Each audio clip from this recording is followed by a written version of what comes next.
الحمد للہ رب العالمین والصلاة والسلام علی اشرف الانبیاء والمرسلین وعلی آلہ واصحابہ اجمعین۔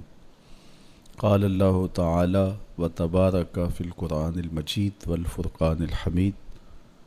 اعوذ باللہ من الشیطان الرجیم، بسم اللہ الرحمن الرحیم۔ یا ایہا الذین آمنوا اتقوا اللہ حق تقاتہ ولا تموتن الا وانتم مسلمون۔ صدق اللہ مولانا العظیم وصدق رسولہ النبی الکریم الرؤوف الرحیم۔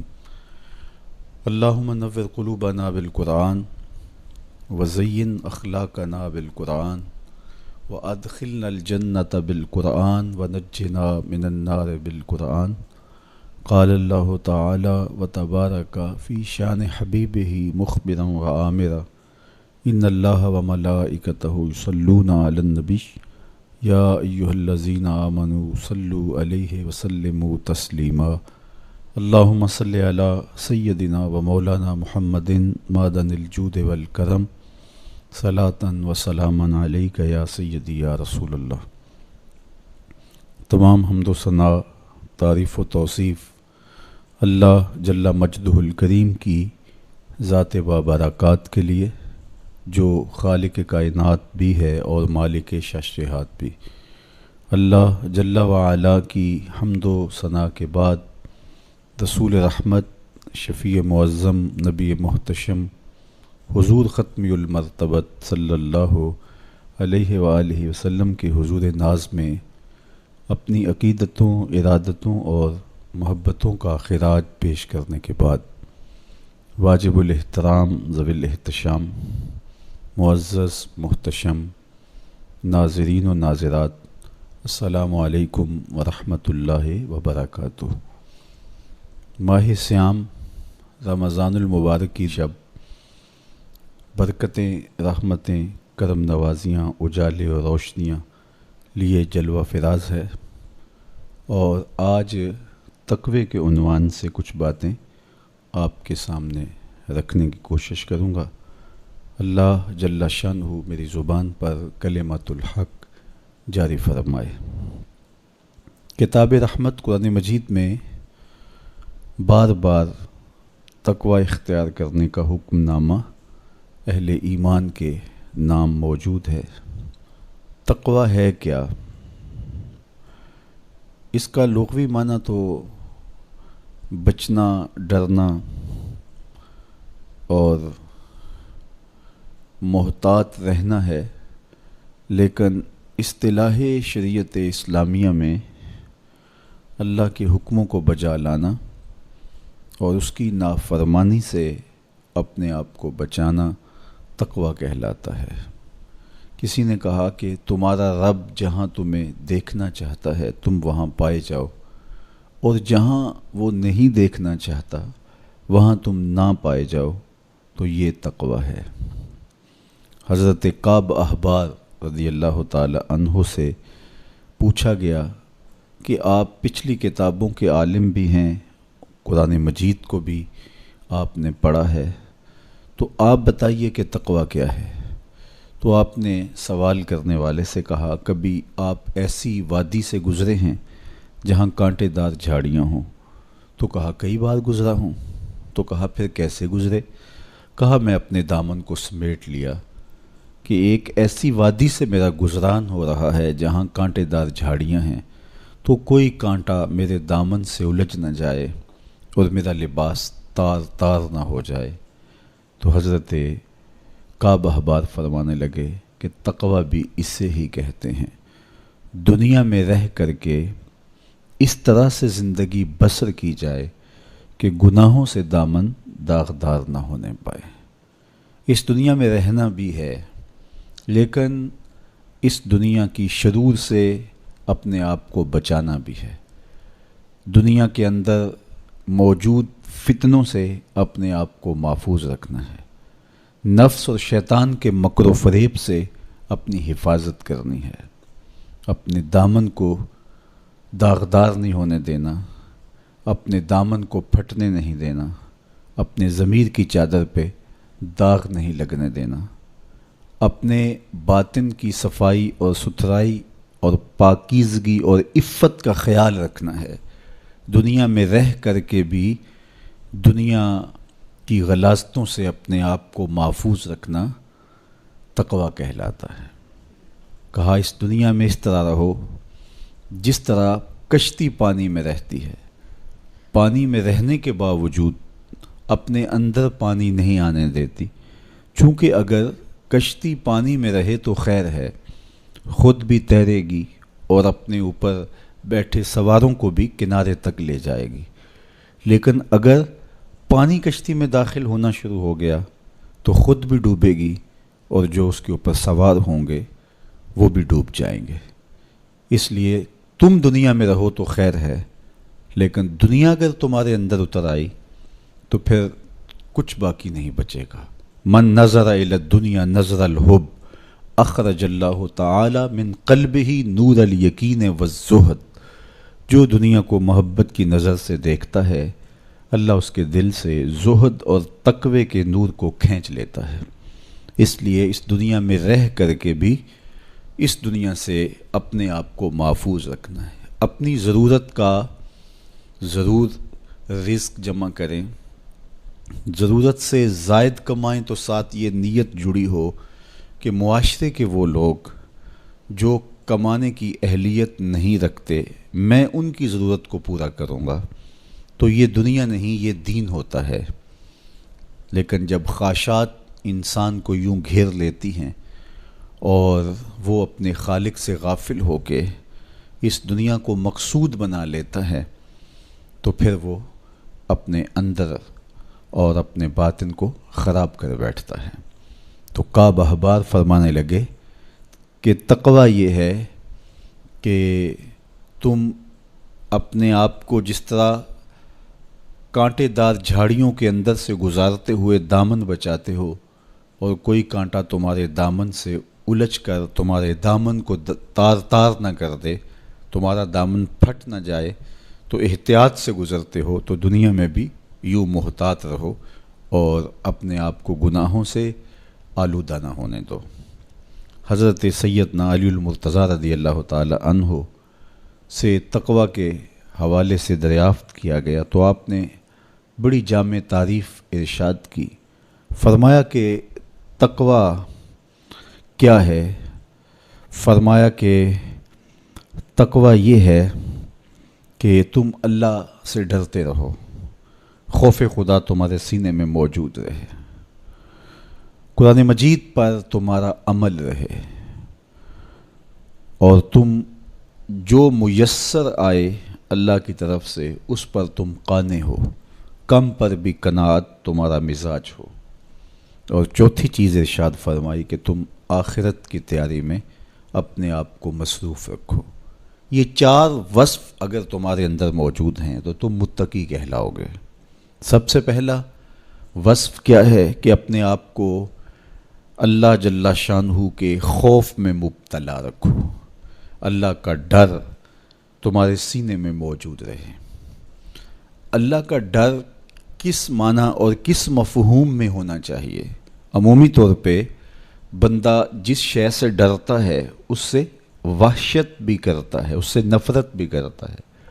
سانپ سے ڈرتا ہے، بچھو سے ڈرتا ہے اور موذی جانوروں سے خوف زدہ ہوتا ہے، لیکن اگر ہتھے چڑھ جائیں تو انہیں چھوڑتا بھی نہیں، بلکہ ہمیں تو حکم دیا گیا اقتل الموذی قبل ان یوذی، قبل اس سے کہ موذی تم کو ایذا دے تم اس کا خاتمہ کر ڈالو، اگر تمہارے بس میں ہو تو تم انہیں مار ڈالو۔ تو عمومی طور پہ بندہ جس سے ڈرتا ہے اس سے نفرت بھی کرتا ہے، لیکن اللہ سے بندہ ڈرتا بھی ہے، اس سے محبت بھی کرتا ہے۔ تو یہ ڈر پھر کس مفہوم میں ہوا؟ تو کچھ اشیاء سے، کچھ لوگوں سے ڈر ان کے گزند کی وجہ سے ہوتا ہے، لیکن یہ ڈر جو اللہ کا بندہ مومن کے دل میں ہے یہ محبت کا ڈر ہے۔ جب کوئی کسی سے پیار کرتا ہے تو اس کی ناراضگی سے ڈرتا ہے، وہ روٹھ نہ جائے، وہ ناراض نہ ہو جائے۔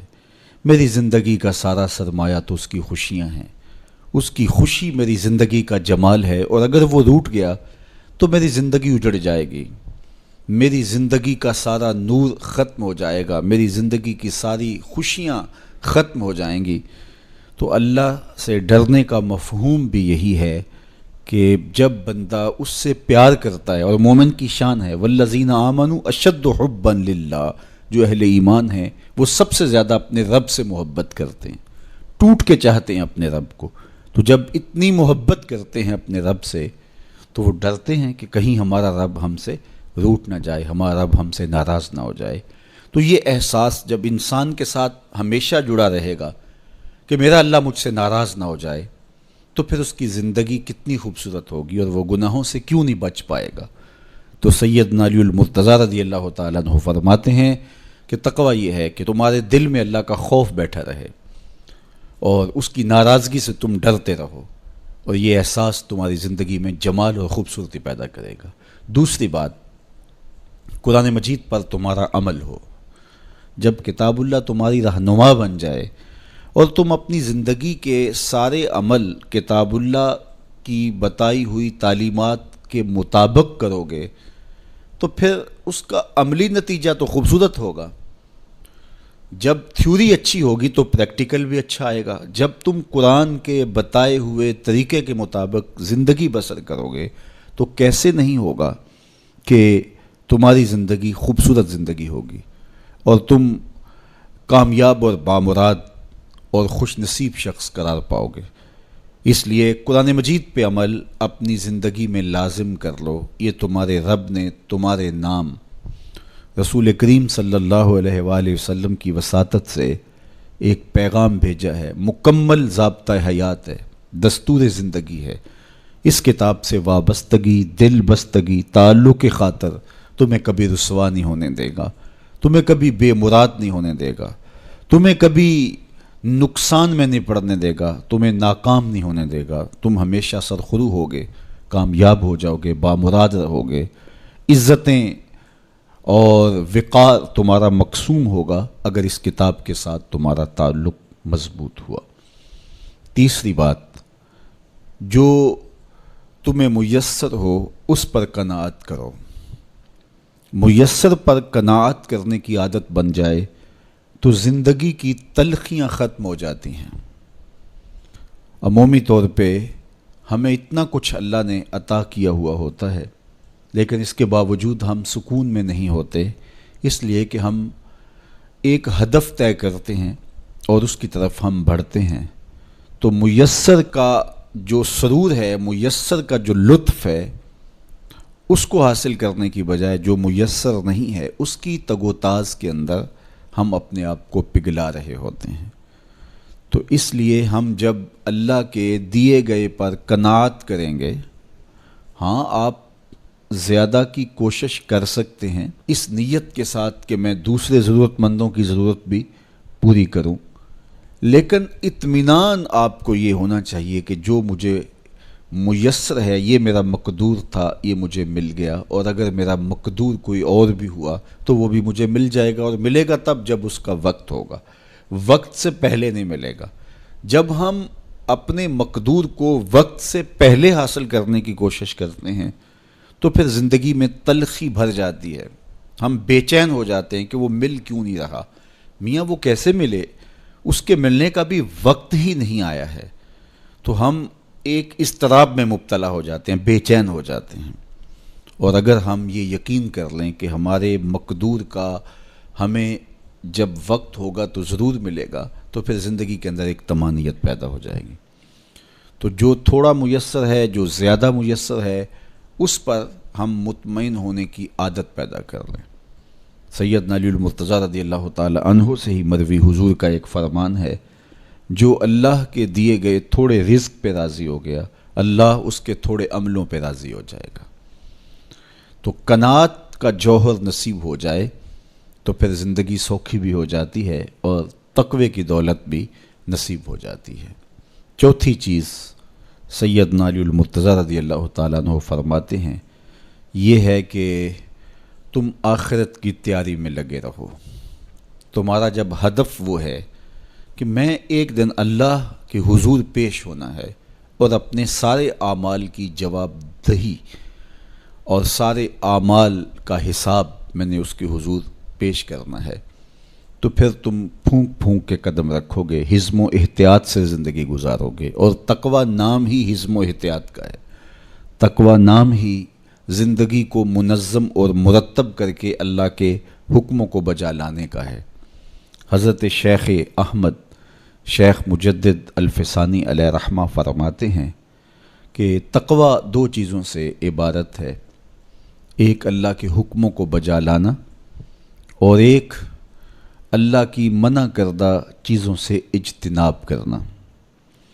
اور بڑی خوبصورت بات آپ نے کی، فرمایا اللہ کے حکموں کو بجا لانا، اس کی اطاعت اور فرما برداری کرنا، یہ تو فرشتے بھی کرتے ہیں اور انسان بھی کرتے ہیں، لیکن وہ چیزیں جو منع کی گئی ہیں ان سے رک جانا تو یہ کام صرف انسانوں کا ہے، چونکہ فرشتوں کے اندر تو یہ چیز ہی موجود نہیں ہے، ان کے اندر خواہشات رکھی ہی نہیں گئی جن سے وہ رک جائیں، آرزوئیں رکھی ہی نہیں گئیں جن سے وہ باز آ جائیں۔ تو وہ تو اللہ کی عبادت کرتے ہیں، ذکر و فکر میں لگے ہیں، طاعت اور فرما برداری میں لگے ہیں، اور ان امور سے رکنے کا ان کا باب ہی نہیں ہے، تو یہ حضرت انسان کا کام ہے کہ وہ ان امور سے منع ہو جائے جن امور سے ان کے رب نے انہیں منع کیا ہے۔ تو یہ شے حضرت انسان کو ممتاز کرتی ہے اور تقوی کے حصول کا ذریعہ اور ضامن بنتی ہے۔ اللہ جل شانہ کے منع کردہ کاموں سے رک جائے اور اس کے حکموں کو بجا لانے کی کوشش میں لگا رہے، یہ تقوی کہلاتا ہے۔ بعض نے یہ کہا کہ انسان کے جو ظاہری اعمال ہیں اور انسان کے جو باطنی اعمال ہیں، ان دو اعمال کو دو حصوں میں تقسیم کیا، تو کہا کہ جو باطن کے اعمال ہیں وہ تقوی کہلاتے ہیں۔ آپ کوئی نیک عمل کرتے ہیں تو ظاہر ہے کہ وہ امتثال امر کے طور پہ آپ وہ کام بجا لا رہے ہیں، لیکن اب آپ دل سے بھی رکے ہوئے ہیں اس کام سے، تو یہ آپ کے دل کا عمل ہے اور یہ تقوی کہلاتا ہے۔ قرآن مجید میں اللہ تعالیٰ نے ایک مقام پہ ارشاد فرمایا، جو اللہ کی نشانیوں شعائر اللہ کی تعظیم کرتے ہیں تو یہ دل کا تقوی ہے۔ تو تقوی کا تعلق پھر جڑ جاتا ہے دل سے۔ میرے اور آپ کے آقا و مولا حضور نبی رحمت صلی اللہ علیہ وآلہ وسلم نے ارشاد فرمایا، التقوی ہا ہونا، التقوی ہا ہونا۔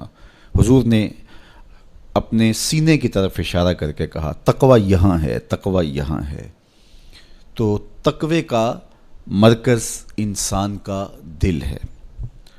ایک حدیث پاک میں آیا جو صحیح مسلم میں موجود ہے کہ ان اللہ لا ينظر الى صورکم واموالکم، اللہ تمہاری صورتوں کو نہیں دیکھتا، اللہ تمہارے مالوں کو نہیں دیکھتا کہ کون کتنا خوبصورت ہے، کس کے پاس کتنی دولت ہے، نہ تمہاری صورتیں دیکھتا ہے، نہ تمہارے بنگلے دیکھتا ہے، نہ تمہاری جائیدادیں دیکھتا ہے، نہ تمہارا بینک بیلنس دیکھتا ہے۔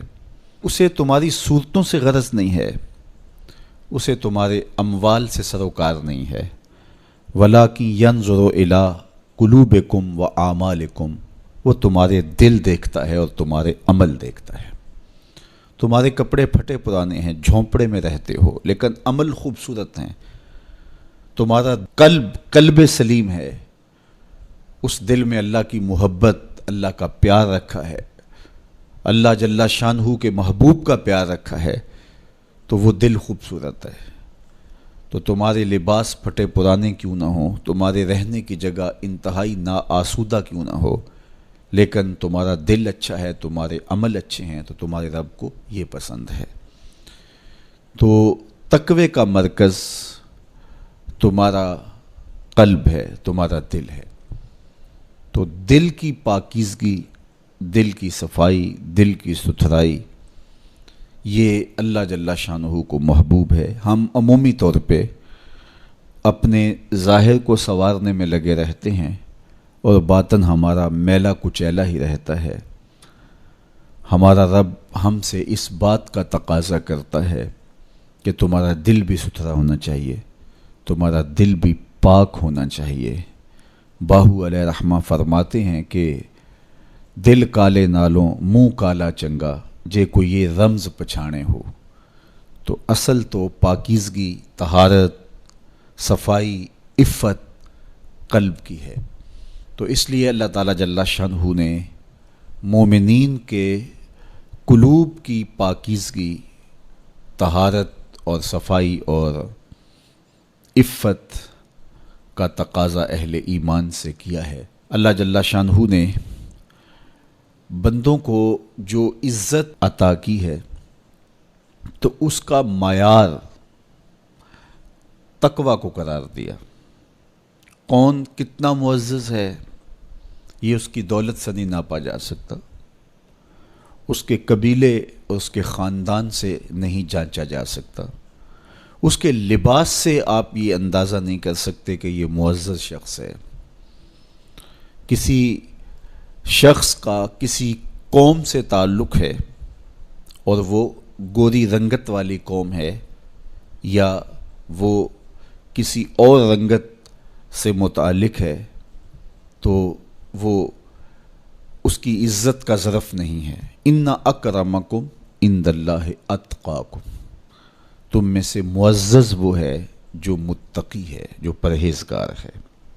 دیکھیے ابو لہب قریشی النسب تھا، لیکن خوبصورت ہونے کے باوجود، عالی مرتبت نسب رکھنے کے باوجود آج بھی اس پر لعنتیں برس رہی ہیں۔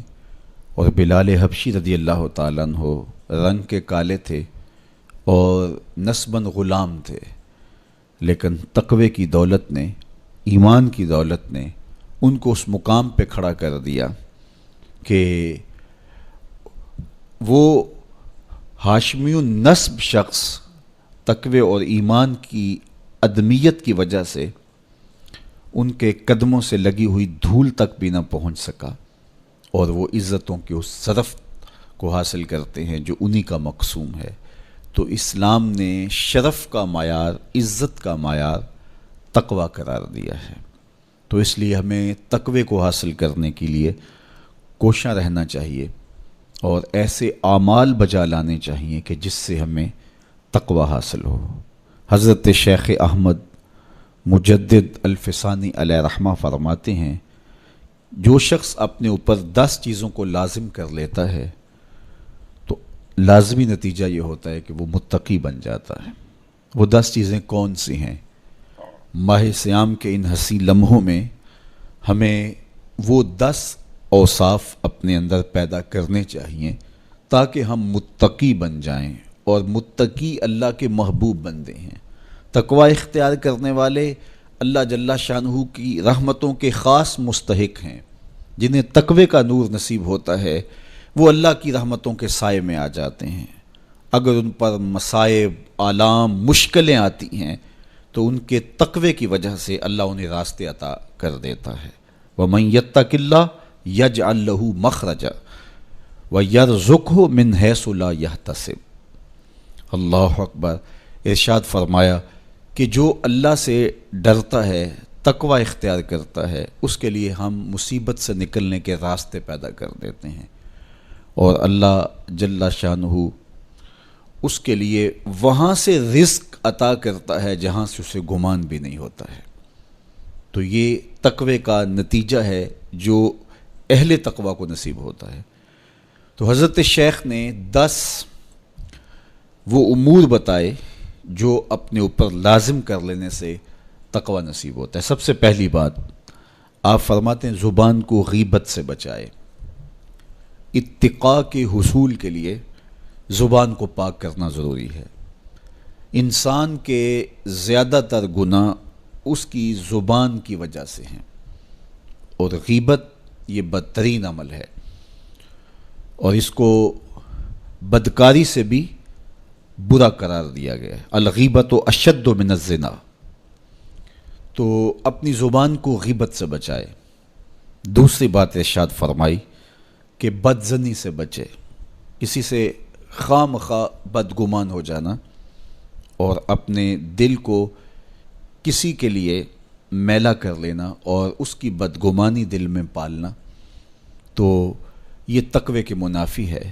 تو کسی کی بدگمانی سے، بدظنی سے اپنے دل کو بچائے، زبان کو غیبت سے بچائے، دل کو بدگمانی سے بچائے، اور مسخرہ پن سے بچے، بات بات پہ ٹھٹھے مار کے ہنسنا اور اس طرح کی زندگی بسر کرنا۔ اور آج کل تو جب بھی دوست احباب اکٹھے بیٹھتے ہیں تو سنجیدہ اور متین باتیں کم ہوتی ہیں، زیادہ وقت لطیفوں میں ہی کٹ جاتا ہے۔ انسان کو خوش مزاج ہونا چاہیے، اس کی طبع میں شگفتگی ہونی چاہیے، لیکن شگفتگی، خوش مزاجی اور مسخرہ پن میں فرق ہے، اس کو سمجھنا چاہیے۔ سنجیدہ اور متین زندگی یہ مومن کی زینت ہے، انسانیت کا حسن ہے۔ اس لیے تقوی کے حصول میں مانع ہے مسخرہ پن۔ اگر کوئی شخص متقی بننا چاہتا ہے تو اس کو سنجیدہ اور متین بننا ہوگا۔ طبیعت کی خوش مزاجی یہ معنی نہیں ہے، لیکن مسخرہ پن اور چیز ہے، اس سے روک دیا گیا۔ چوتھی چیز حضرت شیخ احمد فرماتے ہیں کہ اپنی آنکھ کو حرام سے بچائے۔ اپنی آنکھ کی حفاظت کرنے سے تقوی حاصل ہوتا ہے۔ جب آنکھ خراب ہوتی ہے تو دل خراب ہوتا ہے، جب دل خراب ہوتا ہے تو پھر پورا بدن خراب ہو جاتا ہے۔ اس لیے وہ دروازہ جو کھلا ہے اور اس سے بدی شر اندر اتر رہی ہے اور پھر اس سے آپ کا سارا نظم ہستی برباد ہو رہا ہے، تو اس دروازے کو بند کریں، تو اپنی آنکھ کو حرام سے بند کریں۔ پانچویں چیز ارشاد فرمائی، ہمیشہ سچ بولے۔ جھوٹا شخص کبھی متقی نہیں ہو سکتا۔ اتقاء کے حصول کے لیے اپنے آپ کو سچ کا خوگر بنانا ہوگا۔ سچ کے بغیر کبھی نہ بولیں۔ جھوٹ بولنے والے کی زبان سے شر پھیلتا ہے، اور جب کوئی شخص جھوٹ بولتا ہے تو حدیث پاک میں آتا ہے اس سے بدبو نکلتی ہے، جس کو عام لوگ تو نہیں سونگھ پاتے، لیکن اللہ کے فرشتے 1 میل دور پیچھے ہٹ جاتے ہیں۔ تو مومن سچا ہوتا ہے، مومن جھوٹا نہیں ہوتا، اور تقوی کے اصول کے لیے سچ شرط ہے۔ چھٹی چیز ارشاد فرمائی، ہر حال میں اللہ کا احسان مانے۔ جب کوئی بھی انسان پر بہتری آئے تو اس وقت یہ کہے کہ یہ میرے رب کا احسان ہے کہ مجھے یہ حاصل ہوا ہے۔ بہت سارے لوگ اپنی محنت کا نتیجہ قرار دیتے ہیں کہ یہ میں نے کیا تو اس کے نتیجے میں یہ ملا۔ بسا اوقات آپ کتنا سیدھا کام کر رہے ہوتے ہیں، کتنی محنت کر رہے ہوتے ہیں، لیکن نتیجہ اس کے برعکس آ رہا ہوتا ہے۔ سیدنا علی المرتضیٰ رضی اللہ تعالیٰ عنہ فرماتے ہیں، میں نے اللہ کو اپنے ارادوں کی شکست سے پہچانا، تو یہ اس کی کرم نوازی ہے کہ اس نے ایسا کر دیا۔ صحت میرا کمال نہیں، یہ اللہ کی عطا ہے۔ علم میرا کمال نہیں، یہ اللہ کی عطا ہے۔ لہجوں کی خوبصورتی یہ اس کی عطا سے ممکن ہے۔ اس نے آنکھوں میں روشنائی رکھی، اس نے توفیق عمل نصیب فرما دی، اس نے اچھائی کی راہوں پہ گامزن کیا۔ ماہ صیام میں روزہ رکھنے کی توفیق ہوئی، صلاۃ التراویح میں حاضری کا موقع میسر آیا، دیگر صالح اعمال تلاوت کلام مجید نصیب ہوئے، تو مت سمجھے کہ یہ کوئی میرا کمال ہے۔ اللہ کا احسان مانے گا تو غرور پیدا نہیں ہوگا، تکبر پیدا نہیں ہوگا۔ تو ہر حال میں اللہ کا احسان مانے، جو بھی خیر اس کو ملے وہ کہے یہ میرے رب کی طرف سے ہے، اور اگر اس کا کرم نہ ہوتا تو یہ عمل مجھے نصیب نہ ہوتا۔ اور کتنے عمل ہیں کہ نصیب ہونے کے بعد عجب سے، تکبر سے، ریاکاری سے برباد ہو جاتے ہیں۔ کیتی کتری پئی کھو محمد تے سکہ بنیا زردہ، کتنے عمل ہیں کہ برباد ہو جاتے ہیں، تکبر آ گیا، عجب آ گیا، ریاکاری آ گئی، تو یہ اس کی طرف سے ہی ہے۔ تو جب یہ کہے گا تو عجب، تکبر، غرور کچھ پیدا نہیں ہوگا، تو پھر عمل قبول ہوگا اور انسان تقوی کی منزل تک پہنچے گا۔ ساتویں چیز، اپنا مال راہ حق میں خرچ کرے۔ ناحق راستے پر ایک درہم بھی خرچ نہ کرے۔ کمایا ہوا مال راہ حق میں خرچ کرنے سے اتقاء کی دولت نصیب ہوتی ہے۔ اللہ قیامت کے دن بندے کے قدم اپنے حضور سے ہٹنے نہیں دے گا جب تک اس سے 3 سوال نہیں کر لے گا۔ ان میں سے ایک سوال یہ ہوگا کہ مال کمایا کہاں سے، مال خرچ کہاں کیا۔ جس طرح مال حلال کمانا ضروری ہے، مال کو جائز جگہوں پہ خرچ کرنا بھی ضروری ہے، حق کے راستے پہ خرچ کرنا بھی ضروری ہے۔ اس لیے یہ اپنی طبع کے اندر لازم کر لے کہ کبھی بھی اس کا مال کسی ناجائز اور فضول کام میں خرچ نہ ہو، راہ حق میں اس کا مال لگے۔ 8ویں چیز، نفس کے لیے کبھی بڑائی بلندی نہ چاہے، اس سے طبیعت میں سرکشی آئے گی اور تقوی کے راستے میں یہ عمل مانے ہے۔ اور نمازوں کی حفاظت کرے۔ نمازوں کی اگر حفاظت نہیں کرتا تو باقی سارے عمل اس کے پاس ہیں، تو وہ متقی کیسے بن سکتا ہے؟ چونکہ یہ تو اسلام کا بنیادی فریضہ ہے جو اہل ایمان پر لازم کیا گیا ہے، جو کسی صورت کے اندر بھی، حتیٰ کہ حالت بیماری کے اندر بھی معافی جس کی نہیں ہے، سفر کے اندر بھی نماز کی معافی نہیں، مختصر کر دی گئی، قصر کر دی گئی، لیکن معافی نہیں دی گئی، حالت جنگ کے اندر بھی اس کی معافی نہیں ہے۔ تو نمازوں کی محافظت کرے۔ اور 10ویں چیز، حضرت شیخ فرماتے ہیں عقیدوں کی صحت کا خیال رکھے، اپنے عقیدے اپنے نظریات خوبصورت رکھے، وہی جو طریقہ مبارکہ اہل سنت و جماعت کے بزرگوں کے عقائد تھے اور شروع سے صحابہ سے لے کے دور موجود تک چلے آ رہے ہیں، ان کی مطابقت کے اندر اپنے عقیدے رکھے۔ نظریات کا عکس اعمال پہ ہوتا ہے، اگر نظریات اچھے نہیں ہیں تو اعمال بھی اچھے نہیں ہیں۔ تو یہ 10 خوبیاں اور 10 چیزیں اگر کسی شخص نے اپنے اندر لازم کر لیں تو پھر لازمی نتیجہ یہ ہے کہ وہ متقی بن جائے گا، وہ پرہیزگار بن جائے گا۔ روزے کا مقصد بھی تقوی ہے، تو یہ بات ذہن میں رکھیے گا کہ صرف روزہ ہی نہیں، ہر عمل خیر کا مقصود تقوی ہے۔ تقوی کا حصول یہ اہل ایمان سے تقاضا ہے ہمارے رب کا کہ وہ متقی بن جائیں۔ متقی ایک صاف ستھرا انسان ہوتا ہے، پاکیزہ وجود ہوتا ہے۔ متقی شخص کسی کو ضرر نہیں دیتا، کسی کو دکھ نہیں پہنچاتا، وہ کسی کا حق غصب نہیں کرتا، کسی پر ظلم، زیادتی، جور و تعدی سے پیش نہیں آتا، وہ لوگوں کے حقوق کی پاسداری کرتا ہے، وہ اپنے فرائض کو پورا کرتا ہے، وہ خلق کے حق کو بھی ادا کرتا ہے اور خالق کے حق کو بھی ادا کرتا ہے، وہ دھرتی پر اللہ جل شانہ کی رحمتوں کا روپ ہے، دھرتی کا بوجھ نہیں ہے بلکہ دھرتی کی زینت ہے۔ تو ایسے پاکیزہ وجود یہ مقصود ہیں شریعت کے، اس لیے ہمیں تقوی ہر صورت میں حاصل کرنا چاہیے۔ قرآن مجید میں تقریباً 258 مرتبہ تقوی کو اختیار کرنے کا مختلف صیغوں کے ساتھ حکم دیا گیا ہے۔